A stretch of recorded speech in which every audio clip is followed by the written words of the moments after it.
You're listening to High Tech Talks, the official podcast of the AYF West. I'm Haig Minasian. And I'm Hado Bird. And we're just a couple of Armenians talking in the world.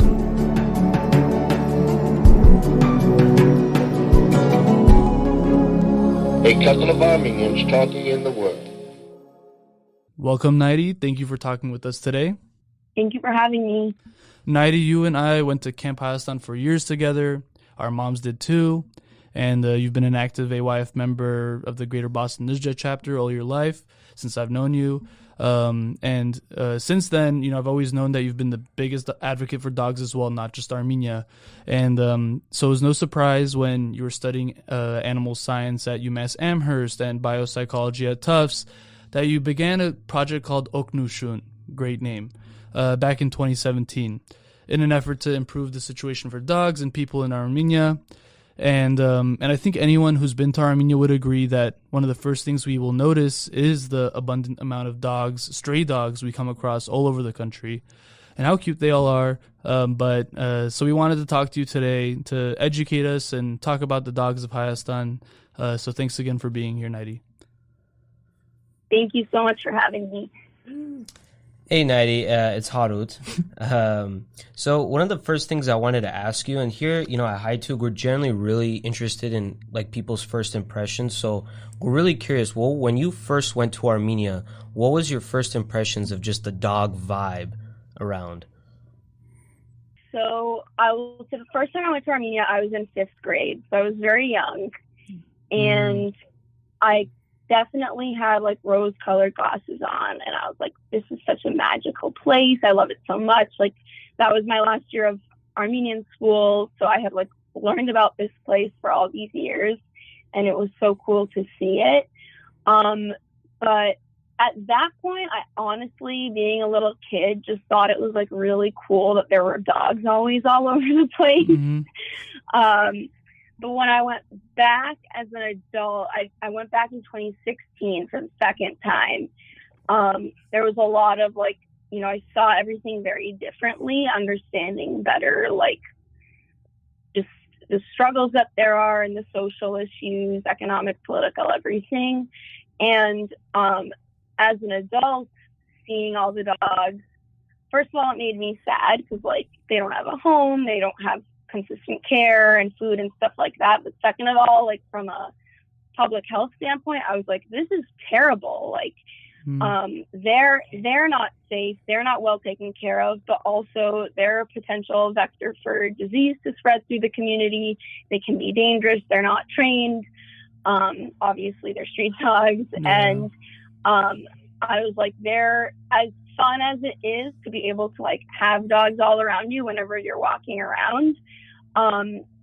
It's very disturbing and bothersome, and especially I know some people from other parts of the U.S. and other countries are used to that, but in the Northeast, we don't have any stray dogs, so it was a big culture shock for me. For sure. And was this when you went to Hayastan that time where you noticed this? Was this mainly in Yerevan? Is this something you experienced all over Armenia? It was both. That trip was a pretty short trip, so we kind of just went to all the major tourist hotspots, and then otherwise we're in Yerevan, and so that's where I noticed it. Usually when we went to a specific tourist area, there was a few dogs that kind of had their territory around the area. But in Yerevan, I also noticed it was really, really bad. Mm. So, as an Armenian-American, we have this culture about dogs here where, they're treated more superiorly than human beings at this point. It is weird to see or go to another country and them not share that same affinity and love for dogs. And so, how do you think, is it purely cultural? How did we get to this point where there are so many stray dogs in Hayastan, would you say? Yeah, I think the major issue is just a mix of overbreeding by kind of unethical or uneducated breeders, as well as just the amount and the use of working dogs in the more rural areas, and the fact that they're kind of loose and off leash and allowed to just reproduce. And, you know, these mothers have puppies and they're not spayed or neutered. And then those puppies have more puppies and it just escalates. Damn. And there's also not much of a culture around spaying and neutering pets. So, you know, one male dog that like runs out the front door and escapes for a few hours has an opportunity to impregnate a female or more than one female and create a lot of puppies. So are a lot of these dogs from the rural areas kind of coming into Yerevan, let's say? Is that like the migration pattern?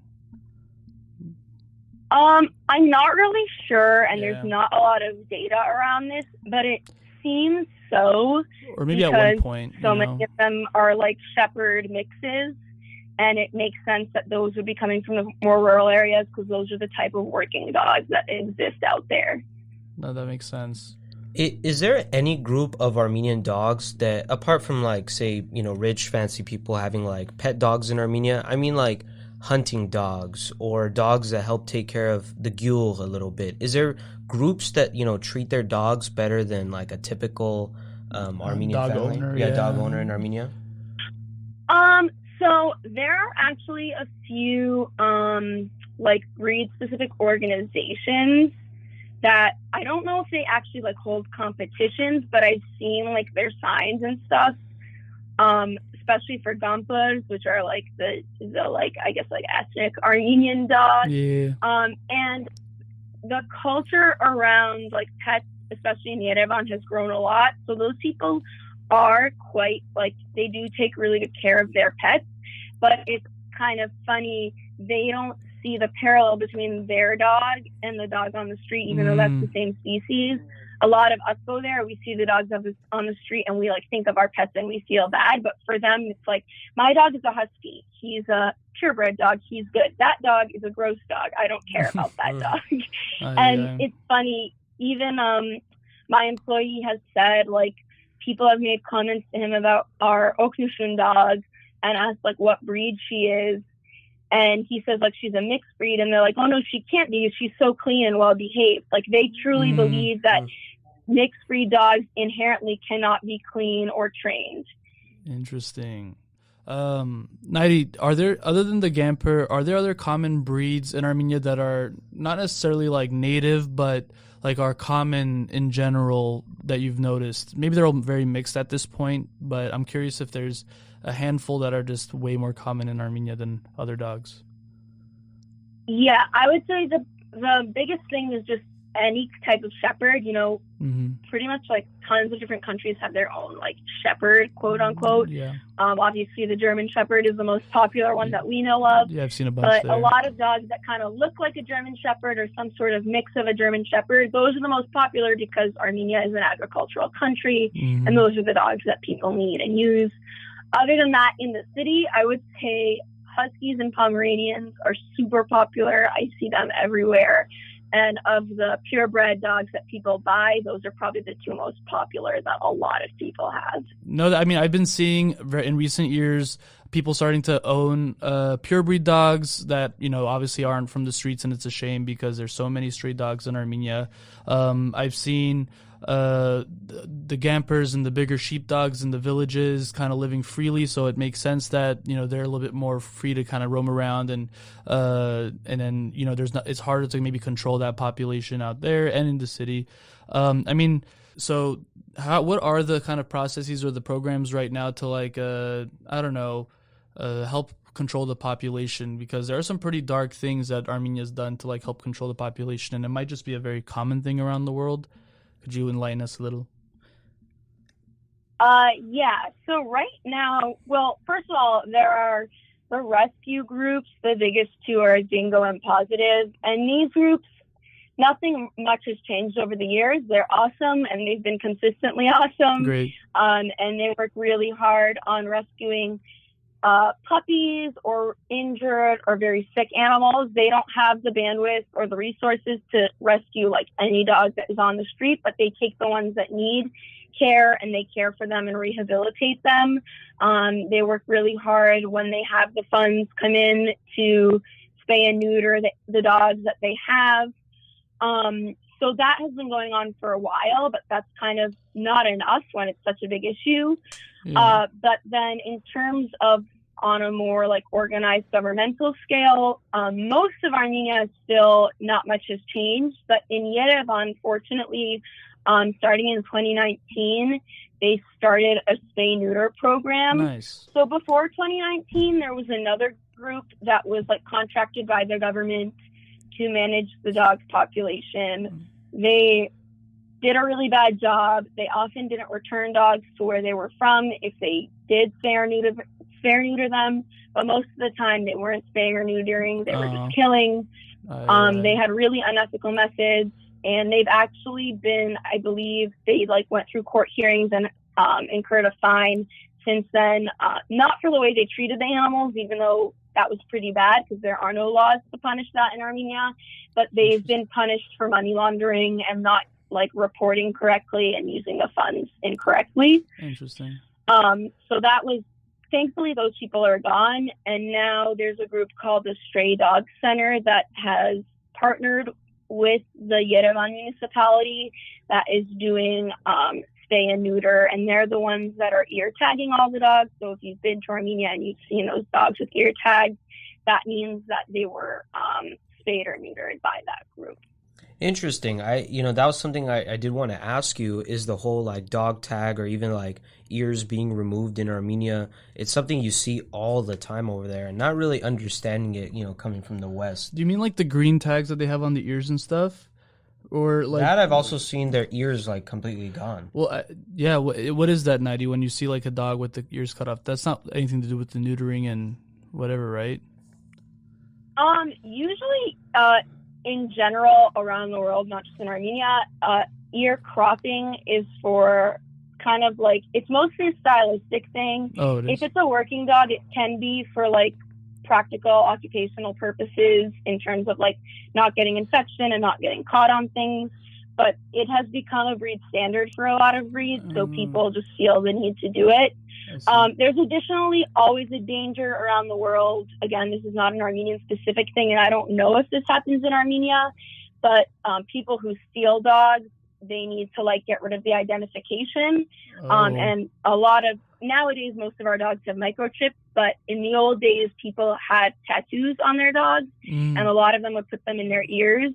And then people would steal them and cut their ears off so that the tattoo was gone, which is why tattooing in the ears kind of phased away and it moved to other parts of the body that couldn't be like removed so easily. And then now in most of the developed world, we use microchips instead. When we were talking about this, though, I think I remember hearing someone out there saying that it's like the Gamper or whatever, the one that the sheepdog is protecting against the wolves. That's why they cut off the ears. But maybe they were telling us that as like a way to like make us like okay with what they were doing, and they weren't telling us the real reason. Who knows? Right. Yeah. Gampers, like, in general, you don't want anything such as an ear that's easy for like a predatory animal to grab onto and hurt your animal with. Additionally, they're living in kind of not as clean conditions, and ears are a great place for infection and your dog to get sick. So, the ones that are working, it kind of makes sense to like maybe dock their tails or cut their ears. But again, it becomes a stylistic thing where people who have them in the city and they're not working still do it. Yeah. Just like a Great Dane, honestly. If you've seen Great Danes, I've seen it. Most people here crop their ears. Well, I want to go real fast back to the neutering policies, but actually before that, so just to clarify, there is no law against like animal murder and abuse in Armenia. Like if you kill a dog, it's there's no penalty, right? As of right now, from what I know, there's no like national law against it. As is the case with many developing countries, there are protections for like working animals and pets as property. You can't steal someone's property or damage their property, and animals are property. So if you damage someone's dog or steal their dog, you can get punished for them as property, but not as like a sentient being that you're harming. Well, what is it here in America? In the United, what's the law here in America though? In America, there's animals are still in a sense protected as property because they do belong to people. And if you, like, for instance, killed someone's dog, you have to compensate them for, you know, that property that you ruined. But in America, beyond that, there's pretty extensive, and it depends on the state, animal welfare laws about causing like undue stress, harm, you know, abuse, in terms of injury, neglect and abuse, and certain they're not considered rights for animals, but they're called the freedoms, you know, freedom from hunger, freedom from pain, and things like that you have to keep animals safe from those things, or you can be prosecuted. I gotcha. And then could you tell us a little bit about, like, for many of us who might not know, like, you know, what is the spaying and neutering process like? Like, what does that entail? A little bit more in detail. Like, you find the dog, you know, you take him to a room. Yeah, so spay neuter, you know, it's spaying and neutering is kind of the most basic surgery, the first surgery that every vet student learns. Neutering is much, much easier and much cheaper. When I did my shadowing at a shelter here in Boston, you know, these vets, they spay and neuter all day, every day, and neuters were taking about, I would say, 5 to 6 minutes per neuter. So they get through that very quickly. It's very easy. Spays take a little longer and are more expensive. Because they're longer, they require more anesthesia, and because they're a little more invasive in terms of the body, if you know how the reproductive system works. But if there's like a choice, often people might choose to just neuter and not spay. It's like, you know, if, say, a shelter can't afford to do both, it's cheaper and easier to just neuter, and then you know that none of your girls can get pregnant if your boys are all neutered. And so the process of what's often called the TNR program, trap, neuter, release, which is what's kind of going on in Armenia now, is you take stray animals, you mark where you took them from, you neuter them or spay them, and you bring them back. It's really important to bring them back where they're from because animals kind of have a territory that they cover, and if you remove an animal, others will just come fill the space. Yeah. So you don't want to leave that void. Additionally, they kind of have their own social structure among the stray animals in Armenia. So, you know, you want to put them back not only so they're around the other animals they know, but often a lot of these stray dogs in Armenia have people that know them, that live near them, that feed them. And so you want to bring that dog back to kind of their person. It's not a real owner, true owner, but the person that kind of makes sure that they're okay and fed and stuff like that. That makes sense. So, Nairi, why do you think in Armenia they don't practice some of these, you know, animal hygiene things? Or, like, why is it taking so long for them to get into it or, like, to understand it? It's just an education issue? I would say the biggest thing is resources. And basically, animal welfare kind of progresses at the same pace as all the other kind of social programs in a country. It's hard to fight for animal welfare programming when, you know, you have people in the LGBTQ community, women, different groups of people in the country that aren't even treated, you know, fairly or getting the resources they need. And so animals kind of tend to come last on the list. The thing that I try to, you know, really stress when I'm speaking with people in Armenia so they understand that this is not just an animal problem, it's a public health problem. And so it shouldn't, you know, go at the end of the list because it is something that affects the people. But yeah, often kind of animal care things come last on the list as the country is developing programming.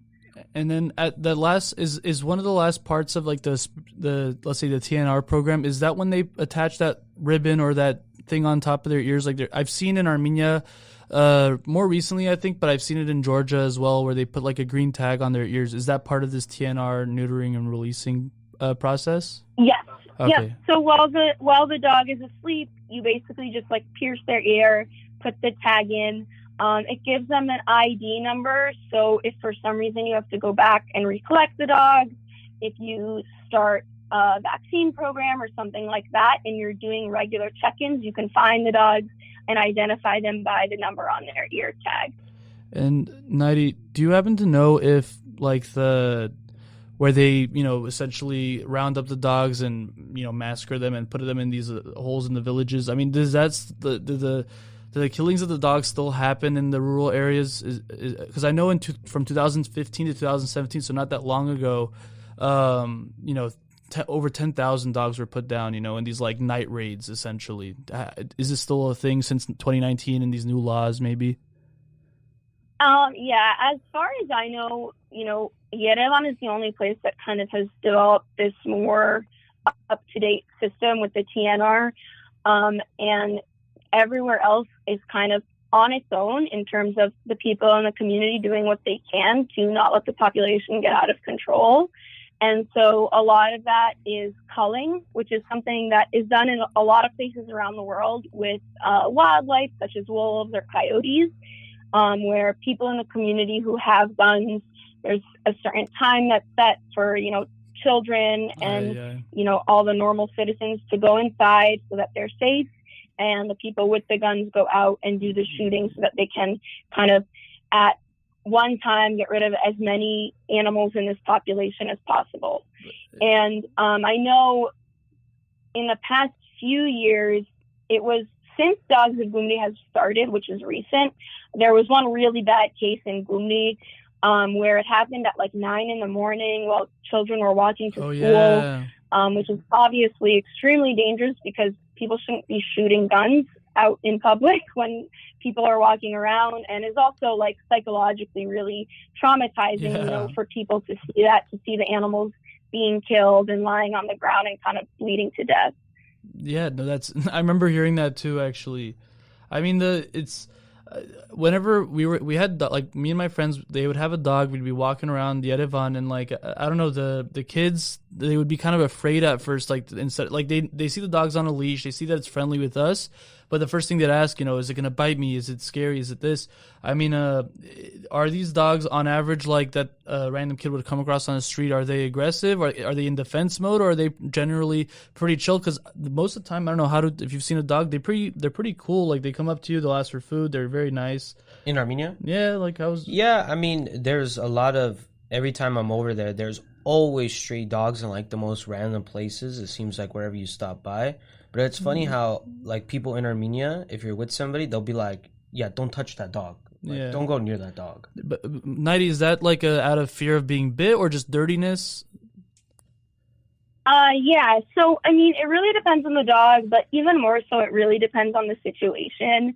I mean, if you're walking by a person on the street and you approach them threateningly and make them feel unsafe, they might attack you too. Yeah. So exactly, I think people need to keep in mind, one of the most important things that we try to do with Oknooshoon when we visit schools and stuff and speak to children is to kind of go through the basics of dog body language and appropriate ways to approach an animal, because you'll hear a lot of stories of people having bad experiences. And all the time that I've been in Armenia, and you know me, I pretty much kind of approach and get pretty close to every dog I see, at least just to see what kind of dog they are, get a picture of them and stuff. And I've never had any incidents. Yeah.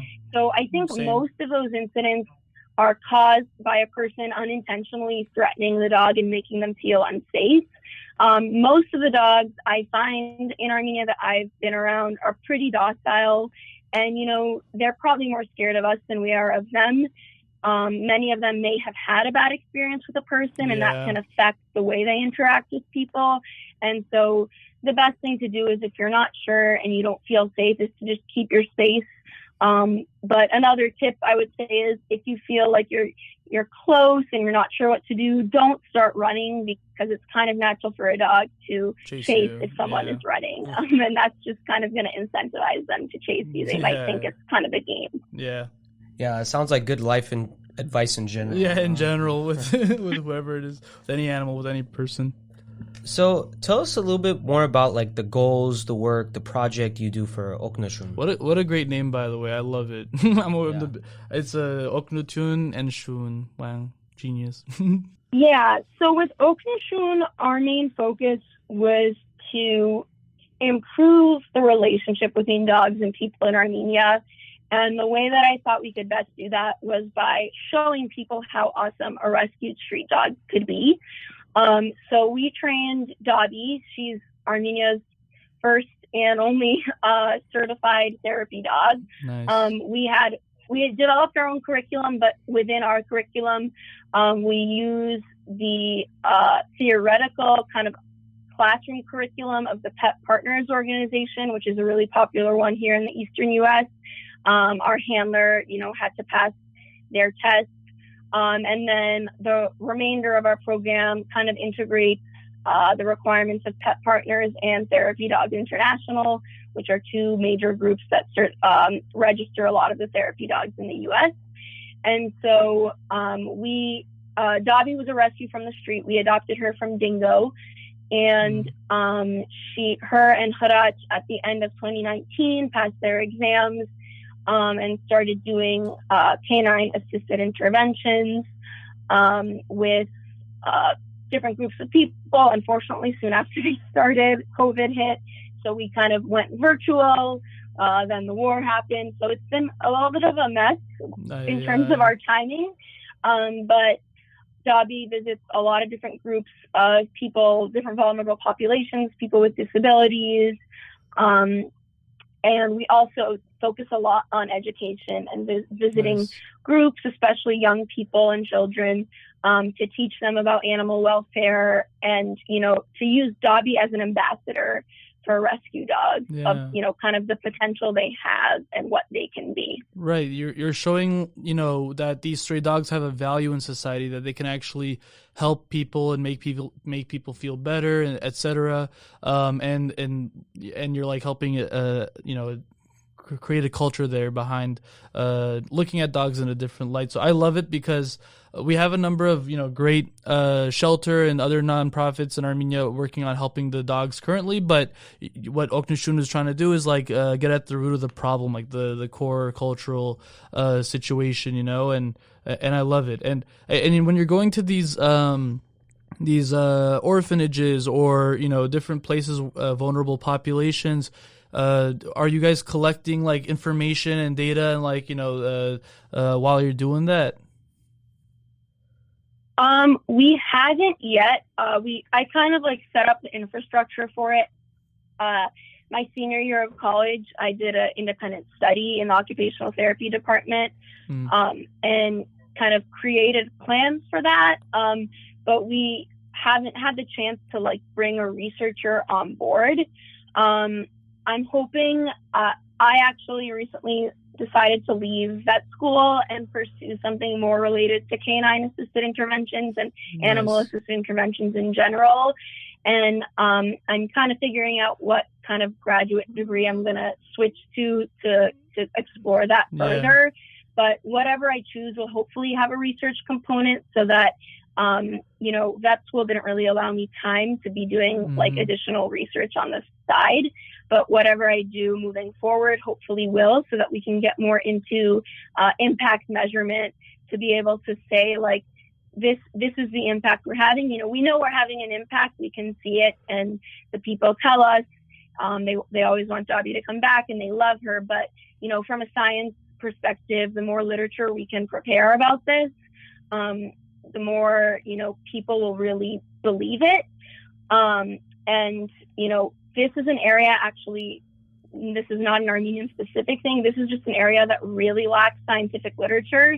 And if we can put Armenia at the forefront of it, that would be really awesome. Hell yeah. Yeah, and we'll definitely bring you back once you write that Dog of Armenia book. The Dog of Armenia book? Well, okay, so Nairi, because I was out there one of the summers with you when you were working on Oknooshoon.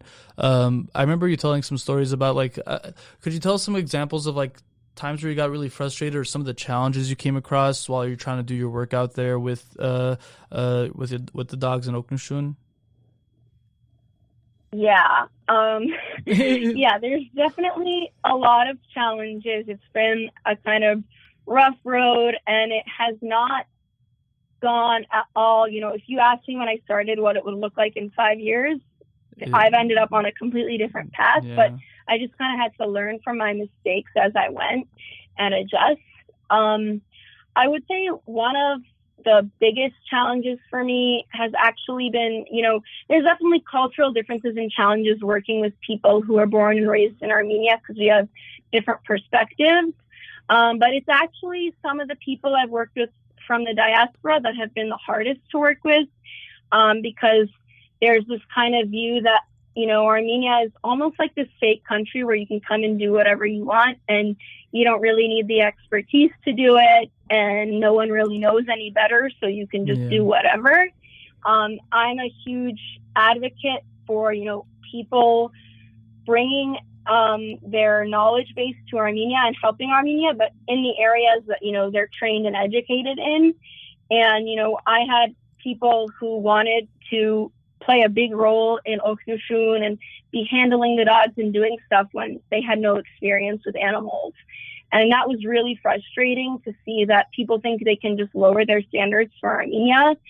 Just like I said about the research, I want Armenia to be on the forefront of this. I want Armenia to have the gold standard of canine assisted interventions. I want people from other countries to look at us and say, we want our program to be like Oknooshoon. And that's really difficult to convince people of. At the beginning, I wanted Oknooshoon to run with actual shelter dogs who stayed and lived at the shelter. And I started training 3 dogs at one of the shelters to, be our therapy dogs and have like the shelter employees be the handlers. And I, thought that I could make that work. But at the end of the day, those people are super busy. They really don't have the time to focus on the dogs the way I wanted them to. They kind of just, when I explained to them what the exam was and the standards they had to reach, they were kind of like, well, we don't have to reach those standards, it's Armenia. And, I was very adamant that, I did need to adjust things. Things can't be exactly like they are in America because it's a different country. And so we need to be aware of the differences and adjust accordingly. But that, we weren't going to put the children or the dogs that we're working with at risk because the dogs aren't properly trained. And they're not, clean and vaccinated and all of that. And so that's when I kind of decided to change the model to we actually adopt a dog as an organization and hire a full-time employee, and our dog lives in a home with that person and works with them. Speaking of a dog that lives with you, so before Dobby, who's the cutest dog, and if you guys are wondering why it's called Dobby, it looks like Dobby, the elf from Harry Potter. There was a dog named Chaco, right? I didn't get the name wrong, right, Nairi? It was Chaco? Chaco? Yeah, Chaco. All right. So I think it was 2018 summer, I lived in this house with you guys, with the Oknooshoon people, and the doggy named Chaco. And Chaco didn't end up becoming a therapy dog, probably because of me, because I've never lived with I don't know, Nairi, would you say that?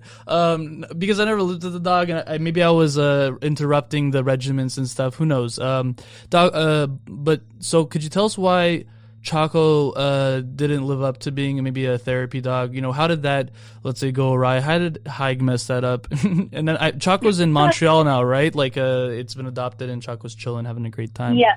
Chaco's adopted and he lives in Montreal. But this is actually a really important thing to touch upon, and another challenge I had trying to work with the shelters. They had certain dogs that they really wanted to be therapy dogs, and they were kind of set that those dogs were going to do therapy work whether they like it or not. And it's very, very important for any working dog in any sphere that the dog enjoys the work. It's not only an ethical issue where you really shouldn't be forcing an animal to do something they don't enjoy, but it's a safety issue.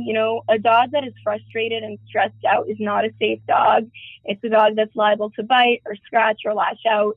And so putting an animal in a situation that they're not comfortable in is not something we ever want to do. And it really stinks because Dobby was our 5th dog, and that's a lot of time and effort and money to put in and have to turn dogs away. But at the end of the day, you need a dog that loves the work, and Chaco was just not a dog that loved strangers and new people. He really, really loved, those of us that took care of him and were close to him. But when I started trying to try him out at different places and meet new people, he was very stressed out, very agitated, and clearly uncomfortable. And I knew that this is not something I wanted to do to him, and this was not a position I wanted to put him in or cause any risks. It's something I struggle with to this day because I know one of the dogs that I tried to train at a shelter at the beginning that ended up not becoming a therapy dog. She really didn't enjoy it either. And again, we do a lot of work with like dog body language and understanding how they feel. And, the first year of Oknooshoon, I actually had those dogs going to a center for children. And I was, collecting photos and videos to see how it was going. And she looked really uncomfortable. And that's something that always, I carry with me. And I remember that when I train a new dog, it really needs to love the work. So does it help to train a dog when they're younger, like puppy age? Is that a thing? Yes, absolutely. Yeah. Just like people, animals have a critical period of neuroplasticity, and you're going to be able to teach them the most in that amount of time. The younger you get them, the easier it is. That's one of the challenges of working with rescue dogs. You're not breeding them and raising them from the day they were born. Dobby, we didn't get until she was about 6 months old, and so that was a challenge. But again, it comes down to a lot more personality than anything else. And if they have it in them to be a therapy dog, the training is much more just being regimented and, having the right person train them and work with them.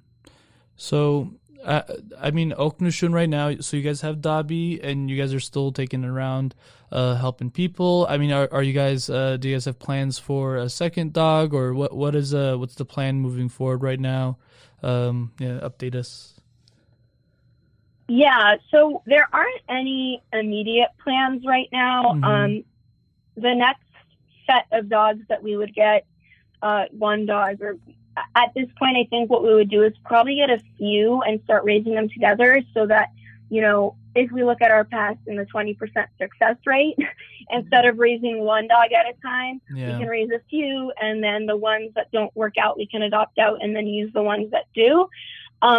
It's going to be a big jump in terms of our organizational structure, our staffing, and our funds. And it's something that I'm looking to do more once in a few years down the line, once I've expanded my education in the area of animal-assisted interventions. Nice. And a little bit more on a therapy level. So if you notice, I say canine-assisted interventions. I don't say dog therapy because there's actually different types of animal-assisted interventions, and actual dog therapy is something that has to be done with a medical professional or a therapist. I see. And so our handler is not that. So what he's doing is actually canine-assisted interventions, specifically canine-assisted activities. So the next thing I would love to bring about in Armenia when we add staffing is to have actual potential psychologists, social workers, or occupational therapists, something like that, staff on our staff so we can do actual canine assisted therapy, because that doesn't exist in Armenia yet. And that is something that I think people could really benefit from. And is the third type of, or not the third type, but there's also service dogs, right, that we see here in America that help people with that are blind or that have this or that. Do we have anything like that in Hayastan too, or not yet either? No, there are, as far as I know, unless somewhere remote someone trains their own service dog, there are no service dogs in Armenia, and there are no laws protecting service dogs in Armenia, whereas in the U.S. and Europe, service dogs are protected to go wherever their owner goes. In Armenia, nothing like that exists. If we could create programs for people to get service dogs in Armenia, that would be amazing. But a service dog, even for the patient that is going to utilize them, is a really big responsibility and a very large financial burden. So I think more research would have to be done into how feasible and useful service dogs would be for people in Armenia. Gotcha. So, Nairi, I'm curious, how do you feel about the dog adoption process when it goes from Armenia to America, like when somebody brings a Gamper from Hayastan to America? Okay, well, when someone brings a Gamper, that's a little different because that's not really adoption. That's a bred Ooh. dog. But when it comes to adopting from the rescues in Armenia, we adopted Chaco out to Canada, and I know several dogs in the U.S. that were adopted from Armenia. I don't think it's a long-term solution. It's nice for a family who is Armenian to kind of get to feel that connection with their country and adopt a dog from Armenia. And, on an individual basis, it's great for that dog, and it helps the shelters, get more dogs out of, their space, which they need to do. And they really struggle at kind of getting people in Armenia to adopt. So they rely heavily on international adoption. But I think, the major fix for Armenia is going to be the spay-neuter programs and changing the culture so that people in the country are adopting dogs from the shelters instead of buying purebred dogs. Yeah, and, specifically about Gompers, though, I'm curious to know, because we know it's a huge dog. When it comes to America, is there any type of, I don't know how to put this, where the dog feels like it's not at home or something? I've seen them in Glendale. Like, I see people bring Gamper. I've seen a few here, I think. Is it right? Is it ethical? Yeah. I guess, to me, I don't see it necessarily being unethical. It does depend where the person lives and the life. A Gamper is a working dog that needs extensive energy and attention. And if, you live in an apartment, for example, that's not a good place for them. Yeah. So you want the people that are ending up with these dogs to, have the right lifestyle and the capability to take care of the dog the way that it needs to be taken care of. Mm-hmm. I don't see anything wrong with them, wanting to have the kind of Armenian dog breed. I believe there's also actually people in California who are now breeding the dogs there so that they don't need to be brought. One ethical issue that could arise is flying dogs can be really dangerous. The dogs go underneath the plane with the luggage. And, if someone is like bringing puppies over as small puppies, that can be really dangerous for them. When we shipped Chaco, we went through a long list of kind of things to make sure that he was safe in terms of his body weight, his age, the length of his nose, the insulation. A dog that's really thin, like a greyhound, or a dog that's under a year old, or a dog like a pug that doesn't breathe as well because of the way that its face is shaped. Those are not good dogs to be sending. And so if people are trying to make money by selling Gompers young, because you can always make, the younger they are, the more you can sell them for. If people are bringing them over as really small puppies, that is an ethical issue, and that can be dangerous. That makes sense. And then, Nairi, a few years ago, or when I was in Armenia last, I think maybe because it was COVID, but there was limitations on bringing dogs into the United States and adopting dogs from abroad. Did you happen to know what the most up-to-date situation is in terms of like... I completely forgot about that. Yes. I don't know if there is an update on this. Maybe it's still up, yeah. It happened, I believe it happened either in 2020 or 2021. It wasn't actually specifically COVID related. It was a FDA decision, and the reason for it was rabies concern. And so a list of countries was published from which dogs could not be brought to the U.S. because of rabies concern, and Armenia was on the list.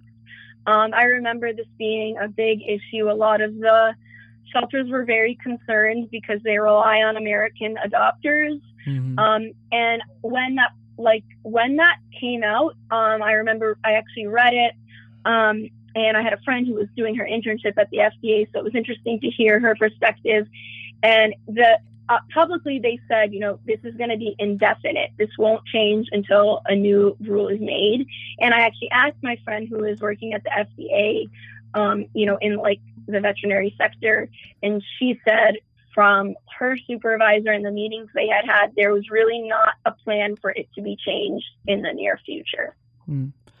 Okay, so, but I know, like, I don't know, let's say you're from Canada or Europe, you guys, I think you could still adopt, so we should all still work to get them. If you're from those countries and you could get them adopt a dog, you should still do it, I guess. But, Nairi, what are some other ways diaspora Armenians can help the situation out there? in terms of the doggies, the shunigs? Yeah, I mean, the best thing I would say you can do is support the organizations that are working on the ground. Your dollar goes a lot farther in Armenia than it would in the U.S. So if you really care about, helping animals, your donation can go a really long way if you give it to an Armenian animal welfare organization. And when you come to Armenia, I would say just, make it a point that if you do see people being cruel to their animals, to step up and say something and, make it clear that that's not acceptable. And that not only is not acceptable, but it reflects really poorly on Armenia when people from other countries see ethnic Armenians and Armenian nationals treating animals that way. And it makes them think, not good things about the country. There's a lot of things in Armenia where the culture needs to change, and the only way it's going to happen is, for people to be more exposed to people from other places and learn, what are things that people accept and what are things that they don't in treatment of, people and animals. And so if we can do more to teach people that, that's awesome. If you're looking to spend some time in Armenia, we take interns and volunteers. We love to have them, and I know many of the shelters do as well. We're registered with Birthright, so if you do a Birthright or ABC internship, you can do it with Oknooshoon, and you can do it with any of the shelters. If you're looking for real on the ground shelter experience, like feeding and cleaning and stuff like that, you can definitely get that with the shelters, and that's help they desperately need.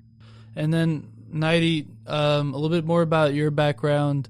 When did you realize that one, this was your passion, and two, where you had that realization that you wanted to connect this to Hayastan?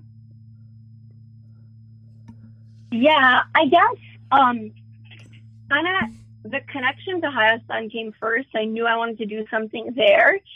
And then after spending time there and learning what the issues were, at first I thought I would just do stuff with the shelters and helping taking care of dogs. But when I saw that it was a really more cultural issue, and I saw that there was a need for animal-assisted interventions, that's when I decided to kind of take this path. And it was really honestly kind of like a side project for me. I was in college when I started it. And then it kind of derailed my whole life because I fell in love with it so much that I actually decided it's kind of what I want to do with my life and decided to leave that school and pursue a career in it. Hey. And so I hope the more educated I become and the more experience I get, the more I can take back with me and contribute to Armenia and make this program better and better. Well, Nairi, you're a perfect example of someone who took their passion in life and their passion for Hayastan and brought those two together and are doing something about it in terms of contributing to Hayastan and our society there. So, we look forward to following your guys' work and seeing, where you go with all this. And if you're listening, make sure to go follow and see what they're up to and support Oknooshoon and other organizations helping the dog population in Hayastan. I can only imagine a country of like happy dogs would be a country of happy people as well. So, Nairi, thanks again for being here. This was so nice. Yes, thank you so much. We're on Instagram and Facebook, and you can find us at oknooshoon.org. So if you want to learn more, go check us out, please. Thanks. You are listening to High Talks, the official podcast of the AYF West. I'm Haig Minasian. And I'm Haru Bird. And we're just a couple of Armenians talking in the world.